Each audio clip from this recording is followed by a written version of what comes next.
Hello and welcome to sakshieducation.com. నేను Lumbini Puchala. One of the top most toughest exams in India GATE results అయితే వచ్చేసాయి. మరి మనతో పాటు 677th ర్యాంక్ హోల్డర్ కృష్ణప్రసాద్ ఉన్నారు. మరి ఆయన ఎలా ప్రిపేర్ అయ్యారు, సో ప్రిపరేషన్లో ఎలాంటి ఛాలెంజెస్ ఫేస్ చేశారు అండ్ ఫైనలీ ర్యాంక్ వచ్చింది కదా, ఎలా ఫీల్ అవుతున్నారు ఆయన అడిగి తెలుసుకుందాం. సో హలో అండి, ఎలా ఉన్నారు? సో హ్యాపీనెస్ తెలుస్తుంది ఫేస్ లో, ర్యాంక్ అయితే వచ్చేసింది. సో ఎలా అనిపించింది ర్యాంక్ చూసుకున్నప్పుడు ఫస్ట్ మూమెంట్ లో? మీన్స్ ఫస్ట్ కొంచెం బాధ అనిపించింది, ఇంకా బాగా చదువుంటే మంచిగా 200 లోపు అలాగొద్దని. బట్ కొన్ని సిల్లీ మిస్టేక్స్ వల్ల కొంచెం 600లో పడుతుంది. But anyways I'm happy. Okay, అంటే ఇది ఫస్ట్ అటెంప్టా లేదంటే ఇది సెకండ్ అటెంప్ట్. నేను బీటెక్ పాస్ అయింది 2022లో పాస్ అయ్యాను. అప్పుడు ఒకసారి మీన్స్ అప్పుడు అటెంప్ట్ ఇచ్చాను. బట్ ఆ టైంలో నేను కొంచెం థియరీ అవన్నీ కొంచెం వీక్గా ఉన్నాను. ఓన్లీ న్యూమరికల్గా చూస్తే బెటర్, మంచిగా ర్యాంక్ వచ్చింది, క్వాలిఫై అయ్యాను, మంచిగా ర్యాంక్ వచ్చింది. When compare to last year, this year very better. Okay, so definitely మీరు అన్నట్టుగా ఎవాల్యుయేట్ చేసుకునే ఉంటారు కదా, కొంచెం బాగా అనిపించింది అని చెప్పి. ఆ సిల్లీ మిస్టేక్స్ ఏంటి మీరు చేస్తారు? Silly mistakes for example answer 2 అయితే -2 పెట్టడం, మీన్స్ టెన్షన్కి టైం అయిపోతుంది అని చెప్పేసి అలాగా. సో అలా some calculation mistakes. Okay, so అవన్నీ ఎగ్జామ్ ఆ టైంలో ఆ టెన్షన్లో మిస్టేక్స్ జరిగిపోతాయి, కామన్ థింగ్. సిల్లీ మిస్టేక్స్ లేకుండా ఏం జరుగుతుంది? సో పిఎస్యూకి వెళ్ళాలని చెప్పేసి అనిపించింది మీకు ఫస్ట్. సో యా, అంటే ఏదైనా స్పెసిఫిక్గా మీరు ఆల్రెడీ డిసైడ్? ఎన్టీపీసీ అనుకుంటున్నాను. ఓకే, ఎన్టీపీసీ అంటే కొంచెం వర్క్ కొంచెం ఈజీగా ఉంటుంది. నెక్స్ట్ హెల్త్ అన్ని రిలేటెడ్ అన్ని పాలసీస్ అన్నీ మంచిగా ఉన్నాయి. సో మనకు కొంచెం ఫ్యామిలీకి అన్నిటికీ కొంచెం బెనిఫిషియల్గా ఉంటుందని చెప్పి అది ప్రిఫర్ చేస్తున్నాను. ఓకే, సో మీరు ఇందాక చెప్పారు కదా మీ ఫ్రెండ్స్ అందరూ ఒకటే దగ్గర, ఆల్మోస్ట్ ర్యాంక్స్ వచ్చిన వాళ్ళందరూ మీరందరూ ఒకటే దగ్గర నుండి వచ్చారు. సో మీది కూడా ప్రాపర్ శ్రీకాకుళం? మాది ప్రాపర్ శ్రీకాకుళం. సో ఏంటి బ్యాక్గ్రౌండ్ ఏంటి, మీ ఫాదర్ ఏం చేస్తారు? మా father government employee and my mother home maker. My brother ఏమో ఎంబీబీఎస్ సెకండ్ ఇయర్ చదువుతున్నాను. సో ఏంటి ఫాదర్ ఏం చేస్తారు?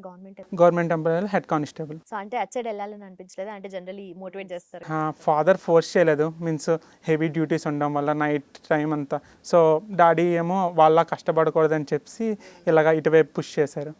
ఓకే, సో ఇదంతా మొత్తం టెక్నికల్ సైడ్ మొత్తం అంతా మీరు electrical engineer? Electrical engineer. Okay, so BTech ఎక్కడ చేశారు? బీటెక్ త్రిబుల్ భువనేశ్వర్లో చేశాను. సో ట్రిపుల్ ఐటీ అండ్ ఇప్పుడు గేట్. గేట్. ఓకే, సో ఎలా స్టార్ట్ చేశారు? అంటే గేట్ అని చెప్పేసి మీరు ఏ పాయింట్ ఆఫ్ టైం? మీన్స్ నాకు మా ఫాదర్ని చూసి ఇన్స్పైర్ అయ్యాను గవర్నమెంట్ జాబ్ చేయాలని. సో నేను తీసుకున్న కోర్లోనే గవర్నమెంట్ జాబ్ చేద్దాం అనుకున్నా. So only one way GATE. So గేట్కి ప్రిపేర్ అవ్వడం స్టార్ట్ చేశాను, 22లో స్టార్ట్ చేశాను. మీన్స్ ప్రీవియస్లీ కూడా ఒకసారి 2020లోని థర్డ్ ఇయర్లో ఉన్నప్పుడు బీటెక్ కోచింగ్ తీసుకున్నాను, online coaching. But course work వల్ల అంత పర్ఫెక్షన్ లేదు, సో క్వాలిఫై అవ్వలేదు. సో ఏంటి ఆ ఎవాల్యుయేషన్లో మీకు ఏం తెలుసు? ఫస్ట్ అయితే మామూలుగా ఓన్లీ మ్యాథమెటికల్గా, మీన్స్ గేట్ అంటే జస్ట్ మ్యాథమెటికల్గా క్వశ్చన్స్ వస్తాయి. సో వాటితో ప్రిపేర్ అయ్యాను. తర్వాత లాస్ట్ ఇయర్ మాత్రం థియరీని బాగా బేస్ అయ్యి థియరీని చేసుకుంటూ షూట్లోనేమో అలాగా బాగా థియరీని బ్యాక్గ్రౌండ్ ఇచ్చి, సో అలా చేయడం వల్ల మంచిగా స్కోర్ వచ్చింది. ఇప్పుడు కూడా ప్రిపరేషన్ స్ట్రాటజీ చూసుకుంటే సబ్జెక్ట్ వైజ్గా అప్రోచ్ అవుతూ ఉంటారు, ఒక్కో సబ్జెక్ట్కి ఒక్కో అప్రోచ్ ఉంటుంది. సో మీరు ఎలా ప్రిపేర్ అయ్యారు? అంటే నేను ఫస్ట్ అయితే వీక్ సబ్జెక్ట్ని స్టార్ట్ చేశాను. వీక్ సబ్జెక్ట్ని ఫస్ట్ ఎక్కువ టైం ఇచ్చుకొని, వచ్చిన సబ్జెక్ట్ తక్కువ టైం ఇచ్చుకొని, నెక్స్ట్ మార్క్స్ క్రైటీరియా కూడా ఎక్కువ మార్క్స్ ఉన్న వెయిటేజ్ సబ్జెక్ట్నేమో ఫస్ట్ ఎక్కువ టైం ఇచ్చుకొని, తక్కువ టైంకేమో అంటే మార్క్స్ బట్టి 1 మార్క్ అయితే ఆల్మోస్ట్ 2 days 3 days, అదే 10 మార్క్స్ అలాగైతే ఒక 20 days అలాగ ఇచ్చుకొని అలాగ వచ్చాను. ఓకే, సో ఏంటి వీక్ సబ్జెక్ట్స్ అని చెప్తున్నారు? వీక్ సబ్జెక్ట్స్ అంటే power electronics week, most week. మిగతావన్నీ యావరేజ్గా అన్ని సబ్జెక్ట్స్ ఈక్వల్గా వచ్చాయి. అంటే మీరు ఎలక్ట్రికల్ ఇంజనీరింగ్ కదా బీటెక్లో కూడా, సో అది ఎంతవరకు హెల్ప్ అయింది అండ్ ఎలా? యాక్చువల్లీ మాది కరోనా పాస్డ్ అవుట్ కదా, సో క్లాసెస్ అంత పర్ఫెక్ట్గా అవ్వలేదు. Online classes, online exams, so study అనేది డైల్యూట్ అయిపోయింది. సో అంత యూస్ఫుల్ అవ్వలేదు. Only first year, second year study, third year, fourth year అయితే అంత యూజ్ అవ్వలేదు కాలేజ్ తరఫున. ఓకే, అంటే కరోనా టైంలోనే స్టార్ట్ చేశారు మీరు? అంటే థర్డ్ ఇయర్, ఫోర్త్ ఇయర్లో ఉన్నప్పుడు అంటే స్టార్ట్ చేశాను. బట్ నాకు నేను కొంచెం పబ్లికేషన్స్ కొన్ని చేశాను. సో ఆ వర్క్ మీద కొంచెం చదవడం అవ్వలేదు. నెక్స్ట్ మాకు కూడా ప్రాజెక్ట్స్ ఇవ్వడం అవన్నీ, అంటే సెమ్ ఎగ్జామ్స్ పెట్టకుండా ప్రాజెక్ట్స్తోనే మార్క్స్ ఎవాల్యుయేట్ చేయడం. సో వాటి మీద ఎక్కువ కాన్సన్ట్రేట్ చేయడం వల్ల గేట్ అంత మంచిగా చదవలేదు. అంటే పబ్లికేషన్స్ అన్నారు, ఏం పబ్లికేషన్స్? అండ్ నార్మల్గా ఇప్పుడు పేపర్స్ ఉంటాయి కదా, IEEE అంటే నేను IEEE అయితే లేదు, IGPDSలో చేశాను. అంటే international journal of power electronics and drives. దాంట్లో నా దగ్గర 2 పేపర్స్ ఉన్నాయి. నేను మా ఫ్రెండ్ అని చెప్పి బీటెక్ ఫ్రెండ్ సార్స్తో కలిపేసి ప్రాజెక్ట్ చేసి అవి పబ్లిష్ కూడా అయ్యాయి. ఆన్లైన్లో అవైలబుల్ ఉంటుంది. అయితే ఆన్లైన్ సోర్సెస్ ఇప్పుడు మనం ప్రిపరేషన్ చూసుకుంటే only gate side online sources చాలా ఉంటాయి కదా. సో మీరు ఏ సోర్స్ని ఎక్కువ రిలై అయ్యారు, ఏ సోర్స్ని? అంటే మేడం మామూలుగా మా ఇన్స్టిట్యూట్ వాళ్ళే PYQs అవన్నీ యూట్యూబ్లో అప్లోడ్ చేయడం అవన్నీ చేశారు. వాటినే కొంచెం చూస్తూ ప్రాక్టీస్ చేయడం PYQs అని చెప్పి చేశాం. సో అంటే ఆ పాయింట్ ఆఫ్ టైంలో మీకు ఉన్న డౌట్స్ ఏంటి, ఎలా అనిపించింది? ఫర్ ఎగ్జాంపుల్ ఒక సబ్జెక్ట్ చదివినప్పుడు ఫార్ములాస్ బై హెడ్ చేసి సమ్స్, అంటే వీక్ సబ్జెక్ట్ అన్నాను కదా, అది ఓన్లీ ఫార్ములా బై హెడ్ చేసి సమ్స్ చేస్తుంటే వచ్చేసేది. అలా చేసింది కరెక్టా రాంగా అని చెప్పి సార్లకు అడగడం, ఫ్రెండ్స్కి అడగడం అలా చేసేవాడిని.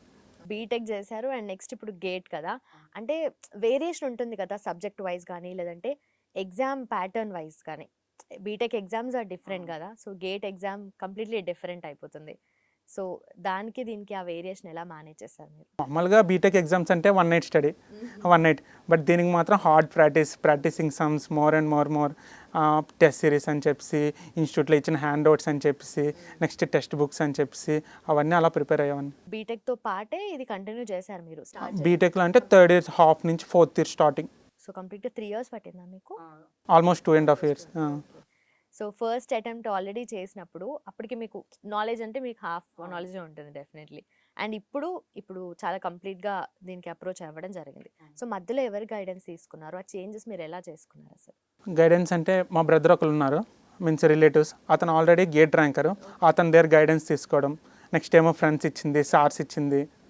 మా ఇన్స్టిట్యూట్లో గౌతమ్ సార్ ఉంటారు, అతను బాగా గైడెన్స్ ఇస్తారు. మీన్స్ గవర్నమెంట్ జాబ్కే వెళ్ళండి, ప్రైవేట్ జాబ్ మీన్స్ ఎంటెక్ చేస్తే కొంచెం కష్టం ఉంటుంది అని చెప్పి అతని గైడెన్స్ అని. హేమంత్ సార్ ఉంటారు, హేమంత్ సార్ గైడెన్స్ అని చెప్పి తీసుకున్నాను. Okay. So mock test and previous year question papers practice చేస్తాను. Previous year question papers almost 3 to 4 times చేశాను. ఎగ్జామ్ ముందు కూడాను లాస్ట్ 15 days అది ఎవ్రీ పేపర్ని డౌన్లోడ్ చేసుకుని వెబ్సైట్ నుంచి అది ఎగ్జామ్లో రాసేవాడిని. 3 hours ఎగ్జామ్ని 2 hours రాసేవాడిని. అంటే ఆల్రెడీ ప్రాక్టీస్ చేసేయడం. సో దానివల్ల కాన్సెప్ట్స్ అన్నీ రీకలెక్ట్ అయ్యి ఎగ్జామ్లో బాగా యూజ్ అయింది. ఓకే. సో అంటే ఎన్ని years back previous papers? Almost first year నుంచి 1996 నుంచి లాస్ట్ 10 daysలో మాత్రం ఓన్లీ 2014, 2015 నుంచి చేసాను. Almost 10 papers, 15 papers. అంటే అన్ని పేపర్స్ 1996 నుండి పేపర్స్ అంటే? నార్మల్గా సమ్స్ అయితే చేయడం చేశాను. ఎగ్జామ్ విధంగా మాత్రం 14 నుంచి స్టార్ట్ చేశాను. అండ్ మీకు బాగా ఫేవరెట్ సబ్జెక్ట్ ఏంటి? నా ఫేవరెట్ సబ్జెక్ట్ అనలాగ్, డిజిటల్. అది చాలా బాగా వచ్చు. అంటే వాటి మీద ఇంట్రెస్ట్ ఉంది. సో VLSA కూడా వెళ్ళొచ్చు అనుకుంటున్నా, బట్ నా స్కోర్ కొంచెం కష్టం టాప్ కాలేజ్లో రావడం. ఓకే. అంటే మళ్ళీ అటెంప్ట్ చేస్తానంటున్నారు కదా, అప్పుడు ఆలోచించా. NTPCలో ఎక్కువ ఇంట్రెస్ట్ ఉంది అంటే దేనికని? NTPC ఫస్ట్ వర్క్ ప్రెజర్ ఏమి ఉండదు, చాలా ఫ్రీగా ఉంటుంది, చాలా పీస్ఫుల్గా లైఫ్ వెళ్ళిపోతుంటుంది. నెక్స్ట్ ఏమో ఫ్యామిలీ పర్పస్ వస్తే వాళ్ళు నాకే కాకుండా ఫ్యామిలీ వాళ్ళకి కూడా పాలసీస్ అని చెప్పి, హెల్త్ ఇష్యూస్ అని చెప్పి చూస్తున్నారు. దానివల్ల కూడా అది ప్రిఫర్ చేయడానికి first preference. Okay. So once rank వచ్చిన తర్వాత తెలిసిన వాళ్ళందరూ అడుగుతూ ఉంటారు కదా, సో ఎలా ఎంత కష్టపడ్డావు ఏంటి అని చెప్పేసి. ఆల్రెడీ ఫస్ట్ థింగ్ ఎవరికి చెప్పలేదు ఇంకా, మీన్స్ సంథింగ్ ఎంటెక్ కానీ సంథింగ్ PSC వచ్చిందా చెప్దామని. జస్ట్ ఇంట్లో father, mother, brother, that's it. Normally చూసుకుంటే కనుక ఎక్కువగా ప్రిపరేషన్ లెవెల్లో ఉన్నప్పుడు ఒక మైండ్ సెట్ ఉంటుంది, ర్యాంక్ వచ్చిన తర్వాత ఇప్పుడు ఒక మైండ్ సెట్ ఉంటుంది, అండ్ జాబ్ అప్రోచ్ ఇప్పుడు మళ్ళీ నెక్స్ట్ ఇంటర్వ్యూ ప్రిపేర్ అవుతారు అప్పుడు ఒక మైండ్ సెట్ ఉంటుంది. సో ఇప్పుడు ప్రెసెంట్ మీ మైండ్ సెట్ ఎలా ఉంది అసలు? యాక్చువల్లీ మామూలుగా ఇన్ని సంవత్సరాలు చేసిన తర్వాత కొంచెం రెస్ట్ తీసుకోవాలి. బట్ మా ఫాదర్ ఏం చెప్తున్నారంటే ఎవ్రీడే కాల్ చేసి, మీన్స్ నీ 600 ర్యాంక్ కదా, నీకన్నా ముందు చాలామంది ఉన్నారు కదా, సో నువ్వు ఇప్పుడు చదివితే వాళ్ళకన్నా ముందు వెళ్తావు, సో ముందు కంటిన్యూ చేసినట్టే ఇప్పుడు కూడా కంటిన్యూ చేయి అని చెప్పి చెప్తున్నారు ఫాదర్ అయితే. సో అతన్నే చేద్దామని చెప్పి అతన్నే ఫాలో అవుదామని చెప్పి నేను కూడా ట్రై చేస్తున్నాను. బట్ ఇదొక ఫేజ్ కదా అసలు, అంటే మీరు చెప్పినట్టుగా చాలా మంది చెప్తూ ఉంటారు, అంటే మధ్యలో వెళ్తే ఏం చేస్తున్నావు, ఏం చదువుకుంటున్నావు అని చెప్పేసి క్వశ్చన్ చేస్తారని పబ్లిక్ గ్యాదరింగ్స్కి వెళ్ళరు. అలాగని కాదు, మా ఇంట్లో ఇష్యూస్ ఏం లేవు. బట్ మా ఫాదర్ ఏం చెప్తున్నారంటే, నువ్వు ఇంటికి వస్తే కాన్సన్ట్రేషన్ డ్యామేజ్ అవుద్ది, మళ్ళీ వెళ్ళినప్పటికీ బిల్డప్ చేసుకోవడానికి 10-15 days పడుతుంది అని చెప్పి అతను మోటివేట్ చేసేవారు. సో నేను వెళ్ళడానికి ఇంట్రెస్ట్ చూపించేవాడిని కాదు. సో ఎన్ని అవర్స్ పాటు చదివారు మీరు? నేను డైలీ 8 hours to 9 hours చదివాను. అంటే ఇంకెక్కువ చెప్తుంటారు కదా కొంతమంది. సో లేదు మేడం, నేనైతే నార్మల్గా 8 to 8 hours ఎఫిషియెంట్గా చదివితే సరిపోద్దని చెప్పి నేను చెప్తాను. అంటే ఫోన్ ఏం యూజ్ చేయకుండా అదర్ ఏం ఉండకుండా ఉంటే సరిపోతాయి 8 hours. అంటే ఆన్లైన్ ఇప్పుడు ఆన్లైన్ క్లాసెస్ అని వింటున్నారు కదా, సో ఆన్లైన్ అంటే ఫోన్లోనో ల్యాప్టాప్లోనో వింటూ ఉంటారు. అవును మేడం, మీన్స్ అప్పుడు ఏం చేసేవాడిని ముందే సోషల్ మీడియా అంతా డిలీట్ చేసి ఓన్లీ మనకు సంబంధించిన యూట్యూబ్ సంథింగ్ ఇన్స్టిట్యూట్కి సంబంధించిన యాప్స్ అవే పెట్టుకునేవాళ్ళం మేడం. ఓకే. సో మధ్యలో కూడా ఏదైనా అంటే మిస్టేక్స్ చేస్తూ ఉంటారు కదా జర్నీలో కూడా. సో మీరు అలా ఏదైనా మిస్టేక్స్ చేయడము, అరే ఇది కాదు, నేను ఇది కాదు కదా, సో చదువుకోవాలి అని చెప్పి అలా ఏమన్నా? మీన్స్ సమ్ టైమ్స్ బాగా అలిసిపోయి రెస్ట్ తీసుకోవాలన్నప్పుడు అది 1 డే 2 డే అలా పోయేది. మళ్ళీ మోటివేషన్ వేరే వాళ్ళ దగ్గర ఫ్రెండ్స్ ఫాదర్ అందరూ అని చెప్పి మోటివేషన్ చేయడం వల్ల మళ్ళీ రీస్టార్ట్ చేసామని ఫ్రెష్గా. ఓకే. సో ఎన్ని అవర్స్ పాటు స్లీప్ అండ్ ఫుడ్ కూడా ప్రాపర్గా తీసుకోవాలి కదా, సో ఎలా? ఫుడ్ మన pure non vegetarian, but exam time మాత్రం ప్యూర్ వెజిటేరియన్ అయిపోయాను. Next sleep 7 to 8 hours.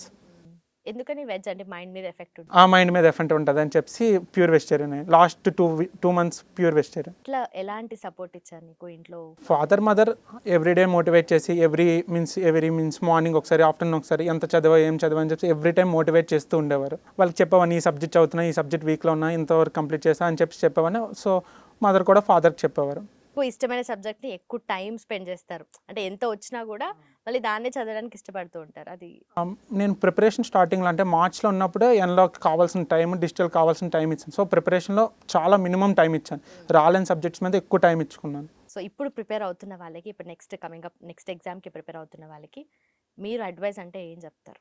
నా అడ్వైజ్ ఏంటంటే పేషెంట్గా ప్రిపేర్ అవ్వమని. ఫర్ ఎగ్జాంపుల్ ఇప్పుడు రాకపోతే డీమోటివేట్ అయ్యి సాఫ్ట్వేర్ కానీ దీనికని వెళ్ళిపోవద్దని, మళ్ళీ ఇంకోసారి ప్రిపేర్ అవుతే ఇంకా better rank, maybe 500 below, 100 below, 50 below వచ్చే ఛాన్స్ ఉందని చెప్పి నేనైతే చెప్తాను.